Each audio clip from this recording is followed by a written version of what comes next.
a los venezolanos que han tenido que dejar Venezuela en medio de esta crisis humanitaria, eran las palabras de Richard Branson, organizador del concierto. Vamos a intentar entender el mapa regional y la crisis venezolana con una especialista en relaciones, doctora en relaciones internacionales y además experta en gobernanza y seguridad regional internacional, Andrea Oelsner. ¿Está bien dicho el apellido? Casi. Casi. Decilo bien, por favor. Oelsner. Oelsner. Difícil. Difícil. Andrea es profesora de la Universidad de San Andrés. Muchísimas gracias, Andrea, por estar aquí. Gracias a ustedes. Andrea, está Venezuela, está América Latina y además están Rusia, Estados Unidos y China. Una especie de TEG complicadísimo, el que se ha dado ahora a partir de la crisis venezolana. Empecemos a tratar de entender esto. ¿Cómo se da esta especie de tire y afloje entre Rusia y Estados Unidos en torno a Venezuela? ¿Esto es una novedad para vos?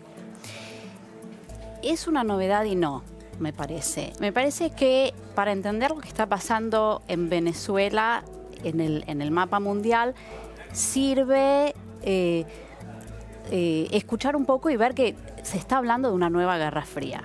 ¿Sí? Con el G20, ¿te acordás? En ese contexto se hablaba sobre todo de las conversaciones entre Estados Unidos y China y la nueva Guerra Fría entre Estados Unidos y China. Pero hay una nueva Guerra Fría o una continuación de la Guerra Fría quizás entre Estados Unidos y Rusia. Lo vimos en Siria, lo vimos en Ucrania y esos son los patios traseros de Rusia. Este es el patio trasero de Estados Unidos. Claro. Entonces, en cierta forma, podríamos entender que lo que está haciendo Rusia, cuando le da apoyo, sobre todo retórico, ¿sí? Sobre todo discursivo, a Venezuela, es decirle a Estados Unidos, ustedes fueron a Siria, ustedes fueron a Ucrania, nosotros vamos a Venezuela. Te metiste en mi territorio, ahora me meto yo en el tuyo. Te metiste en mi patio, yo me meto en el tuyo. Pero es así, digamos, una persona común y corriente como yo escucha esta manera de concebir la geopolítica global. ¿Es efectivamente así de concreto el modo en que se piensa desde los liderazgos de estas naciones? Bueno, por un lado hay algo de eso, después del fin de la Guerra Fría y sobre todo en los últimos años con Putin, Rusia busca restablecer su poder, su imagen de país poderoso. Eso que perdió con la caída de la Unión Soviética y el gran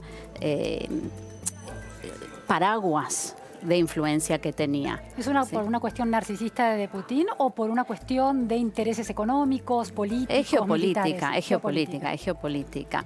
Pero además Rusia también tiene intereses fuertes intereses económicos y geopolíticos fuertes en Venezuela. Está el tema del petróleo, está el tema del oro. Claro. Y a medida que va cayendo la productividad de la extracción de petróleo y se le dificulta mucho más a Venezuela obtener oro. Mantener sobre todo moneda. Sí, moneda. Sí, sí. Exportaciones de petróleo, estuvo buscando en los últimos años otras alternativas. La explotación de minerales en lugares, en zonas de Venezuela donde estaba prohibido porque eran territorios nacionales protegidos, es uno de ellos. Y Rusia y también Turquía están haciendo inversiones en Venezuela en los minerales, con lo cual hay un doble interés ahí. Por un lado geopolítico y es muy fuerte, y es más fuerte pero que el material, pero también hay un interés material de inversiones que hicieron y que no quieren terminar de perder. Y sobre todo Rusia sabe que con un cambio de gobierno esto lo perdería mucho más fácil.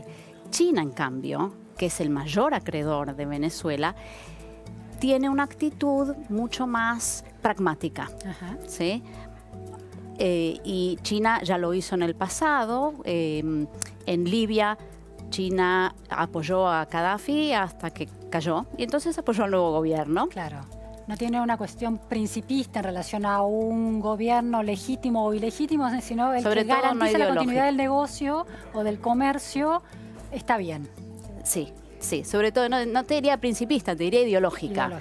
¿Sí? Más que una posición ideológica, como sí es la posición mucho más fuerte de Rusia, ideológica y geopolítica, y de países como Irán, que también apoyan a Venezuela, claro. Donde claramente hay un elemento ideológico muy fuerte, antiamericano, para China es mucho más pragmático.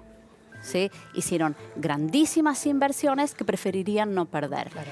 Rusia ve esas inversiones como una compra de apoyo internacional en foros internacionales, claro, pro-rusa y antiamericana. Claro, tiene otra funcionalidad. Tiene otra función la inversión rusa que la inversión china. Interesante. ¿Cómo es esa lógica llevada al caso de Estados Unidos y el presidente Donald Trump? Porque durante la gestión de Obama, larga gestión de Obama, en los dos periodos, América Latina no fue un asunto central, ni en su relato, ni en su narrativa, ni en sus discursos, ni en su geopolítica. Y sin embargo ahora con Trump, por el muro con México, bueno, adquirió una mayor visibilidad. ¿Cómo funciona Venezuela ahora en este caso? Esa es una pregunta interesante. Creo que es una pregunta difícil. Creo que, por un lado, se vieron empujados a tomar acá cartas, ¿sí? Entre otras cosas porque Estados Unidos también tiene intereses económicos importantes en Venezuela. Y Venezuela, al país a quien más le exporta, es a Estados Unidos. Con lo cual hay un interés mutuo. Con el agravamiento de la crisis, Estados Unidos finalmente decide imponer lo que durante años, claro, no impuso, que fueron las sanciones comerciales. ¿Sí? Tenía sanciones muy puntuales contra individuos, miembros del gobierno de Venezuela, pero no contra el comercio. Sí, sí. Por primera vez decide imponer sanciones comerciales. Es decir, esto acaba de suceder, ¿no? En las últimas semanas. En las últimas semanas. Sí, las anunciaron. Las anunciaron. Es decir, que es interesante porque hay una especie de crítica que se le hace a Estados Unidos en el sentido de que solo se ha fijado en sus intereses económicos, el interés de Venezuela por sus intereses económicos. Durante todos estos años en los que los venezolanos han estado sufriendo mucho, Estados Unidos no aplicó sanciones comerciales. ¿Por qué lo hace recién ahora? ¿Porque la crisis ya es demasiado visible? Yo creo que en parte sí. Las sanciones comerciales, además, a nivel internacional, no solo contra Venezuela, son una herramienta muy ambigua. Hacen sufrir al pueblo, sobre todo. ¿Sí?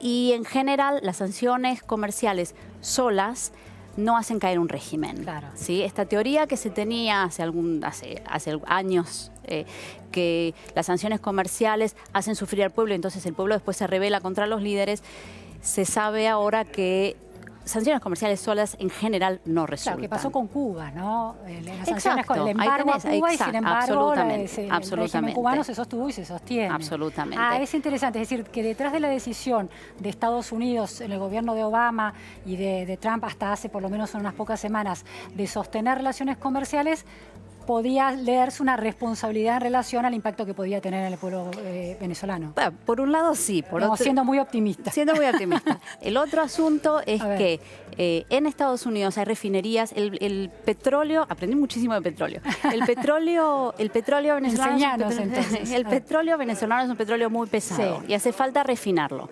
No todos los países pueden refinarlo. Estados Unidos tiene refinerías. Claro. Es un negocio para los americanos que refinan, claro, también. Claro. Con lo cual, esas refinerías ponen presión al gobierno americano para que siga importando petróleo venezolano, claro, porque ellos también pierden el negocio, claro, si ya no viene petróleo venezolano para ser refinado. Bien. Y además muchos de los químicos que se usan para refinar el petróleo los vende Estados Unidos.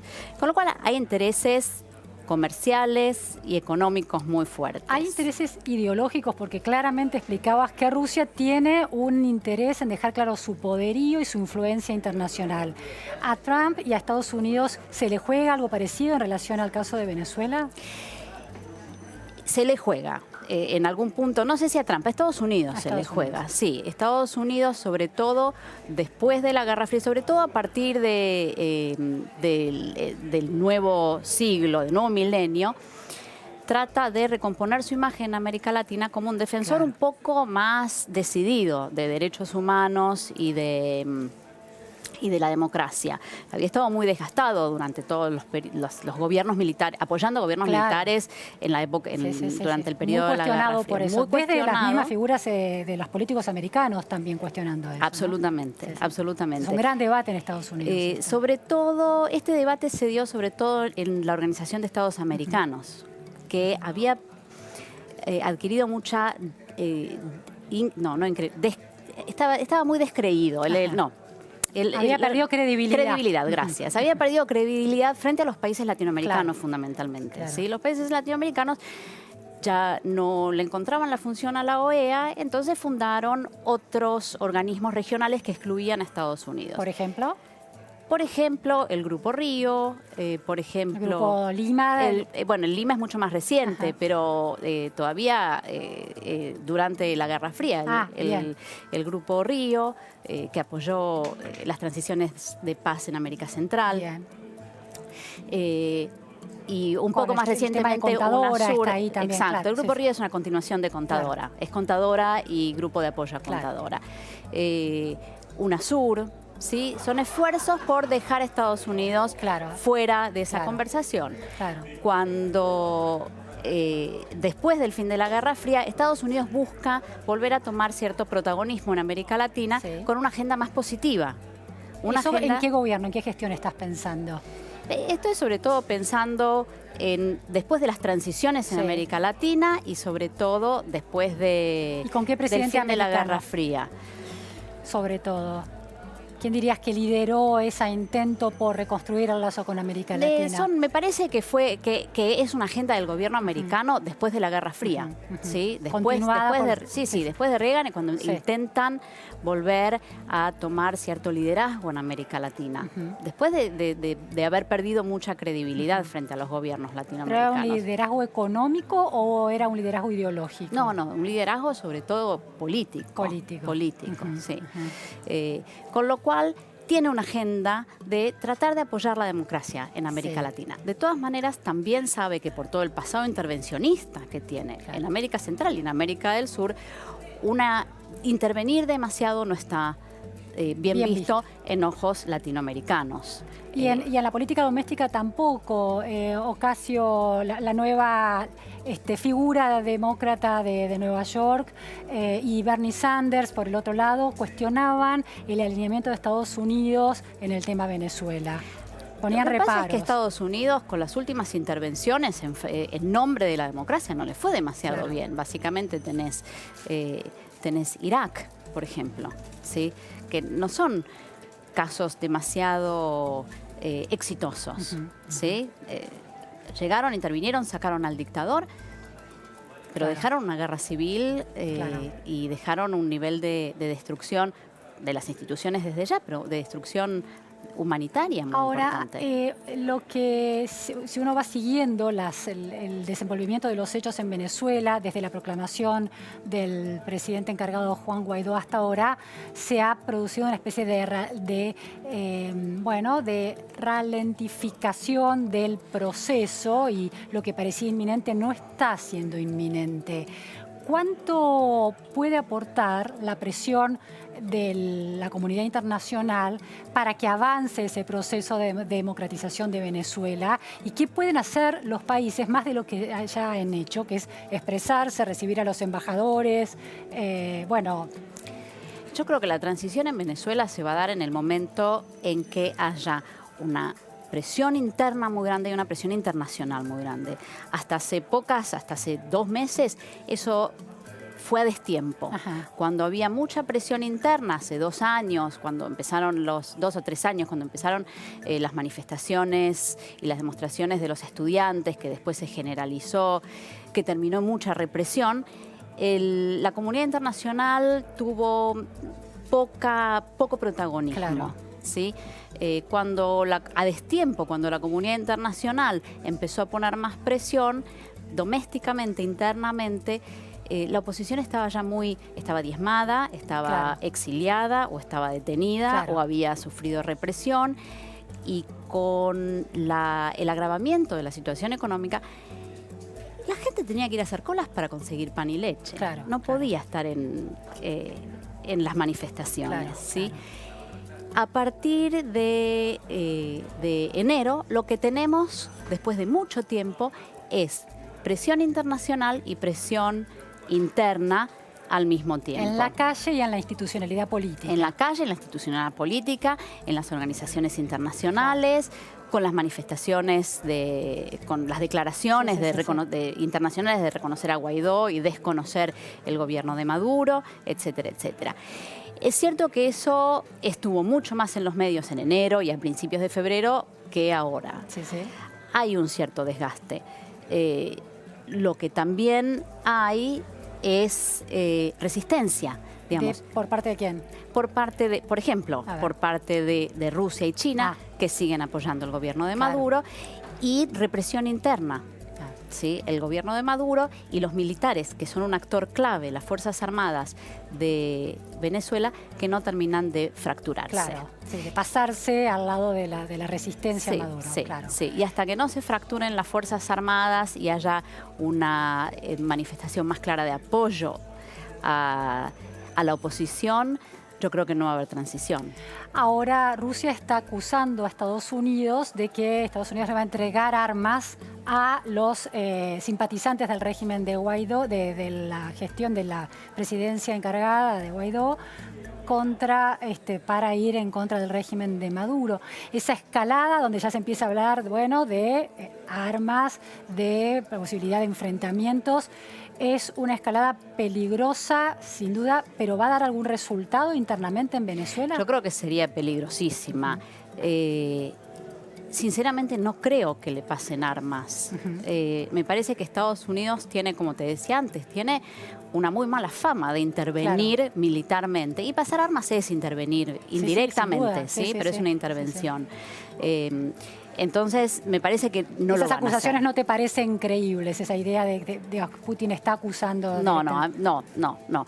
Y me parece que podría ser muy difícil de controlar. Hay ya muchas armas dando vueltas, armas pequeñas y muchas armas. Y hay tropas que no son las venezolanas. ¿De qué países son? Hay tropas que no son las venezolanas, hay tropas, por un lado se dice, Rusia lo desmintió, que Rusia mandó agentes a defender a la persona de Maduro si hubiera violencia. Rusia, a protegerlo. A protegerlo, sí, a proteger a Maduro si hubiera violencia. No está confirmado. Sí. No sería inaudito. Sí. Se habla de soldados cubanos en territorio venezolano. Se habla de agentes y soldados cubanos. Lo que también hay son, porque las fronteras son muy porosas, son combatientes colombianos, ¿sí? De las guerrillas colombianas que entran a Venezuela. Entonces, ¿Cómo juegan los ejércitos no tradicionales del narcotráfico que quedaron un poco sueltos en el combate contra la droga en eso podría ser peligrosísimo, porque eso está en Colombia y de alguna manera son mercenarios al mejor postor. Pero además es peligrosísimo porque en Venezuela mismo hay un negocio de la droga manejado por las Fuerzas Armadas, por elementos y personajes de las Fuerzas Armadas, que es en parte lo que mantiene la lealtad de las Fuerzas Armadas. Tienen intereses hay un negocio. Sí, y las Fuerzas Armadas están sobre todo la jerarquía de las Fuerzas Armadas, están muy comprometidas con el gobierno, porque tienen intereses personales muy comprometidos. ¿Cómo es el tema, del resto de América Latina? Y hubo un posicionamiento distinto del Grupo de Lima y del otro lado, México y Uruguay sobre todo. ¿Cómo analizás vos esos posicionamientos que después acortó de alguna manera la brecha, ¿no? Después de la reunión de Uruguay de hace un par de semanas. ¿Podrías describirnos cómo ha sucedido? Y eso creo que son alineamientos, por un lado, ideológicos fundamentalmente, y por otro lado, que también entra, dentro de la categoría de ideológicos, de tratar de distanciarse de Estados Unidos. Me parece que tiene que ver fundamentalmente con eso. Y tratar de buscar una alternativa, una tercera vía. Hubo intentos de tercera vía, hubo muchísimos ¿A qué llamas intentos de diálogo. Digamos, básicamente lo que proponían México y Uruguay era facilitar el diálogo. Entre oposición y Sí, el régimen de Maduro. Tal cual, sí, exacto. Pero eso ya hubo. Claro. Hubo muchos y no funcionó. Claro. Eso es lo que complica. Es un escenario muy complejo. Claro. Es un escenario complejo en términos internos, porque esto que te decía, tenés claros actores de oposición y claros actores leales al gobierno y que tienen apoyos externos muy claros. Claro. Y el escenario internacional está también cada vez más dividido. Claro. ¿Cómo juega Brasil en todo esto?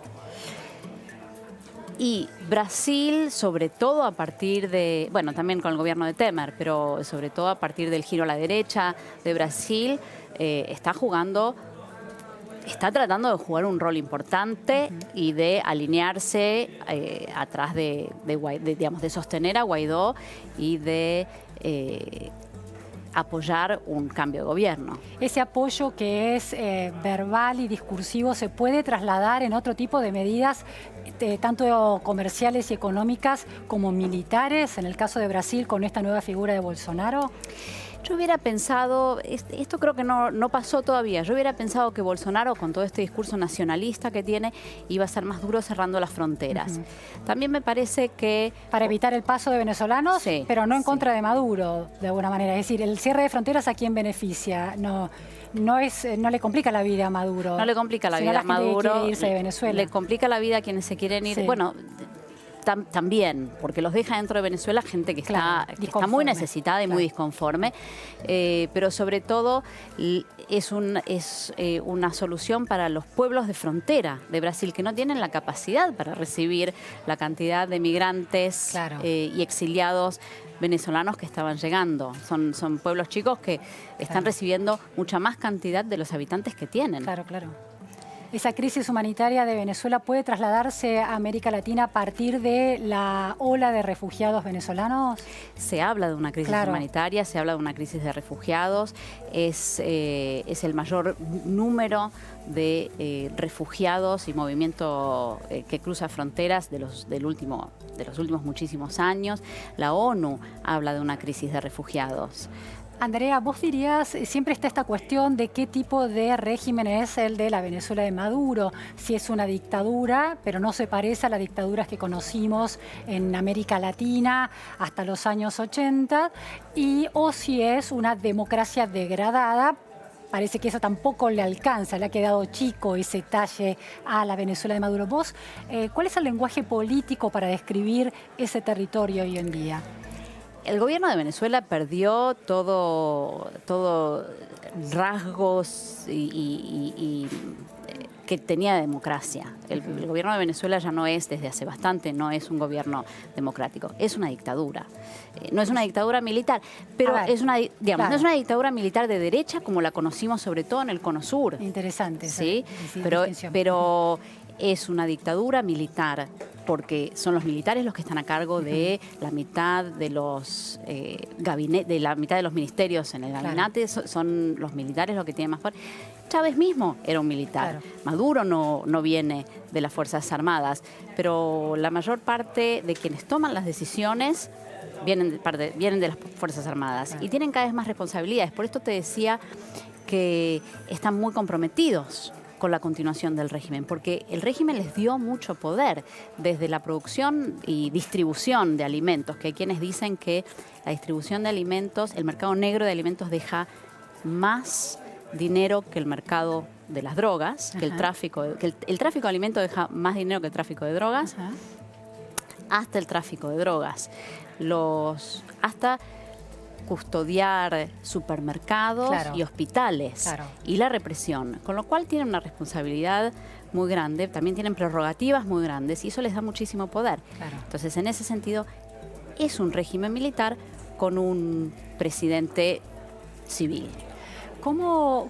¿Qué te imaginás vos que estás viendo un escenario, un mapa y conectando puntos históricos y geopolíticos, económicos, ideológicos? ¿Qué te imaginas que puede pasar? ¿Cuál puede ser el camino de resolución? Y no digo de solución, sino bueno, de avance de los acontecimientos en esta crisis venezolana a lo largo de este año y del próximo. Creo que en parte va a depender de qué pase con las Fuerzas Armadas y qué pase con China y Rusia. Pero China es un actor muy importante acá. En parte son las Pero vos decías que China iba a sostener la relación en la medida en que económicamente le convenga. ¿Cómo puede jugar a favor de la reinstitucionalización de Venezuela? Y poniendo presión sobre Maduro.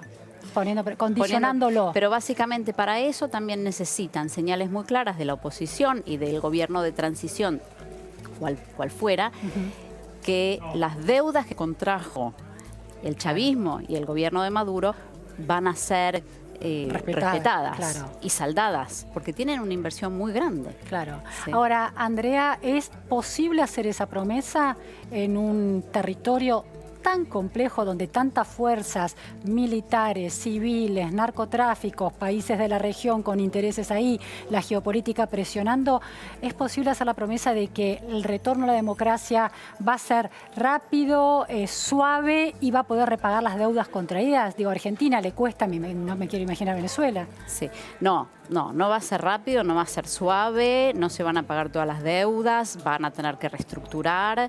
Es un escenario muy complejo. Es un escenario muy complejo que van a estar mucho apoyo internacional de la región y más allá de la región también. Eso, China, Rusia, digamos, hay muchos actores e intereses muy comprometidos. ¿Pensás que un órgano de gobernanza global como las Naciones Unidas y el Consejo de Seguridad, donde Rusia juega un papel importante, Estados Unidos y China también, puede ser un espacio de diálogo para consensuar algunos temas claves, tanto económicos, comerciales como ideológicos, y acompañar una salida de Venezuela? Porque en definitiva, tal como vos describís, el régimen sobrevive gracias al apoyo de Rusia, gracias a la no injerencia interesada de China y todo el consenso de buena parte de los países de Occidente presionando no está alcanzando para, de alguna manera, dar vuelta a una página. No, pero además, como te decía, para que alcance van a tener que fracturarse claro, las Fuerzas Armadas. Pero digo, el Consejo de Seguridad, en un diálogo más estratégico de, bueno, esto es irresoluble tal como está, ¿existe esa posibilidad, digo, real? Y no, en ese sentido es un escenario más parecido al de la Guerra Fría. Ajá. Hay intereses contrapuestos. Volvemos ahí. Y además con la figura de Trump ahí, con sus propios problemas con Rusia. Sí. Y Putin como la contraparte, ninguno de los dos va a ceder porque va a ser visto como una cesión. Claro. ¿Sí? Entonces me parece que ahí tenemos un escenario muy trabado. Claro, trabado y que puede otra vez desalentar a la gente, bajar el nivel de intensidad de la protesta y se empieza ese rompecabezas perfecto que había logrado articularse ahora, empieza para, bueno, ejercer mayor presión sobre el régimen de Maduro, empieza otra vez a separarse como una especie de iceberg que se rompe, ¿no? Sí. Ahí me parece que lo que va a ser clave es si funcionan las sanciones comerciales que Estados Unidos impone. Si con sanciones, con una política de sanciones comerciales y una política de, en cierta manera, de seducción de la oposición, no de Estados Unidos, de seducción de la oposición a los militares, ofreciéndoles, como ya lo dijeron de una forma muy vaga, ofreciéndoles amnistías. La amnistía con esta, ¿no es un poco inocente ofrecer en una carta una amnistía, repartirla entre la tropa a ver si alguien se suma? ¿Funciona así? Yo creo que parte del problema, el gobierno va a caer, es insostenible, insostenible. Y yo creo que es insostenible. La pregunta es cuándo. ¿Y cómo? La pregunta es cuándo y cómo. Me parece que parte Maduro y su entorno más cercano, parte de lo que los sostiene agarrados con uñas y dientes al poder, es que la transición que ellos ven es una transición a la Gaddafi. ¿Sí? Donde terminan muertos. Entonces... ¿Refugiado en Rusia? ¿No podés prever un Maduro refugiado en Rusia? Bueno, pero para eso las Fuerzas Armadas tienen que sacarle el apoyo y lograr una transición. Y para eso las Fuerzas Armadas, los generales de las Fuerzas Armadas necesitan ciertas garantías. La promesa de... Sí, porque no se van a exiliar todos. Claro. ¿Sí? Que son Entonces, 1000 y pico, además, los generales venezolanos, ¿no? Sí. Se han repartido... Cuba no los puede absorber a todos. Claro. Y hay que ver si se quieren ir a Rusia. Claro. Entonces lo que hace falta es sentarse a negociar, es sentarse a ofrecerles algo que sea lo suficientemente atractivo. La fórmula, se insistía, sobre todo a principios de las semanas más críticas de enero, con la fórmula de Contadora. Esa es una opción. Decinos muy brevemente de qué se trató Contadora y si lo ves aplicable, viable en este caso. Contadora fue sobre todo un intento latinoamericano, en principio de los países más cercanos a América Central, de tratar de apoyar los procesos de paz, excluyendo a Estados Unidos, ¿sí? Porque Estados Unidos y la ONU, y la OEA, habían... Estados Unidos, la OEA vista como el organismo de Estados Unidos, por América Latina, vista como el organismo controlado por Estados Unidos, estaba desacreditado y se veía que había intereses muy fuertes, que con eso no iba a avanzar. Hicieron propuestas muy interesantes, no fueron finalmente el actor clave, pero quien tomó las propuestas de Contadora y del Grupo Apoyo a Contadora, donde así participaba la Argentina, fueron las Naciones Unidas. Y con eso se logró la transición, digamos, se logró los procesos de paz acompañados de transición a la democracia. ¿Sí o no? ¿Esa es una vía de solución? Y nos vamos ya, ¿eh? ¿Sí o no? Es una pregunta difícil. Podría ser, pero me parece que hay intereses mucho más fuertes de los que había en América Central. Tenés actores... sobre Venezuela, claro. Sí, en Venezuela tenés Rusia, China, Estados Unidos. Absolutamente. Muchísimas gracias, muy interesante realmente, ¿eh? Nos llevamos unas cuantas lecciones. Gracias a vos. Gracias, ¿eh? Esto